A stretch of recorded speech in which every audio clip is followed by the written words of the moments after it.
800 XP and Citation Excel are two of the most popular midsize jets in the world, and both are widely used for business or personal charter.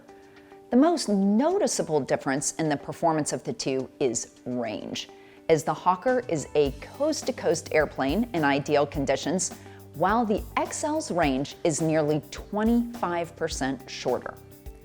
In today's market conditions, the acquisition costs of a Hawker 800 XP are significantly lower than a Citation XL or XLS, like $2 million less.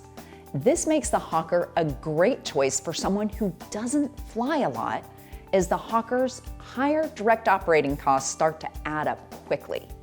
Jake, tell us about the differences there. Yeah, sure, I'd love to.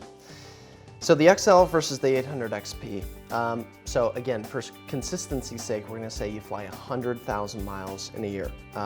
So the speed is pretty similar, so you're flying the same amount. That's 200 some odd, 207, I think, hours a year for both of the aircraft.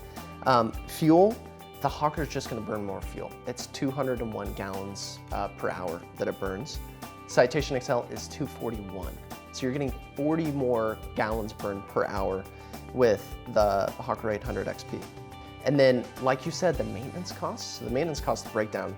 For maintenance reserves, if you're an owner-operator and you're like, okay, how much do I save up, or how much is gonna go towards maintenance per hour that I fly? For the Hawker, it's $1,300 per hour you have to put into maintenance reserves. The Citation XL is only $867.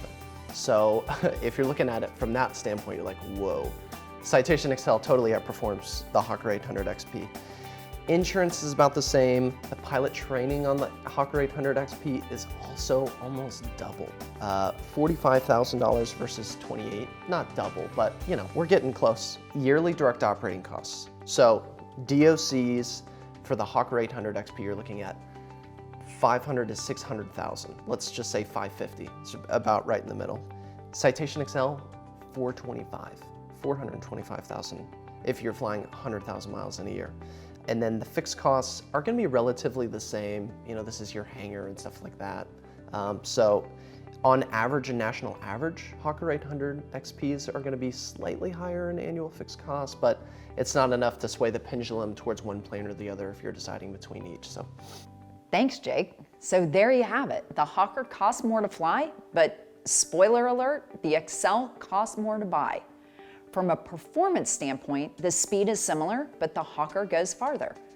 The Hawker is also roomier with 3 inches more headroom and a cabin that's 6 inches wider and 3 feet longer. But I'm not sure you realize how much longer the cabin is because of the interior configuration of the Hawker.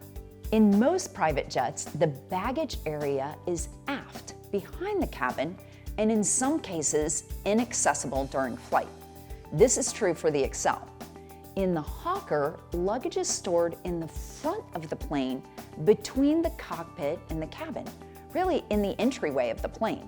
It's not as inviting upon boarding, but it does give passengers access to the compartment during flight. Another bonus is in the inherent stability of flight with heavy baggage located close to the aircraft's center of gravity. So it's a little more stable in the Hawker. From a maintenance standpoint, both planes are supported by Textron Aviation, which bought the Hawker platform in 2014 in its acquisition of Hawker Beechcraft. However, Cessna still produces an iteration of the XL in the XLS Plus, and Hawker ceased production in 2009. In fact, the last straight Hawker 800 XPs were produced nearly 5 years before that. Jake, you talked about the fact that Hawker is more to fly, and I hinted early on the XL is more to buy. Can you fill us in a little bit more on that historical path? if you look at the depreciation scale, you can see that citations across the board have just held their value a little bit better than Hawkers in comparison. Well, and I think that's due to both the higher operating costs of the Hawker depreciates the plane a little bit, and then also the support of the platform. Although, From what I understand, Textron's doing a phenomenal job supporting the Hawker and Beechcraft products. All the service centers are integrated now and all of the technicians are cross-trained. So I think they've made that much smoother than just about anybody else would have for the Hawker platform. And they're both great planes. We sell a lot of them. Visit wepush10.com/resources to learn more about current market values and find even more valuable resources for buying or selling an aircraft.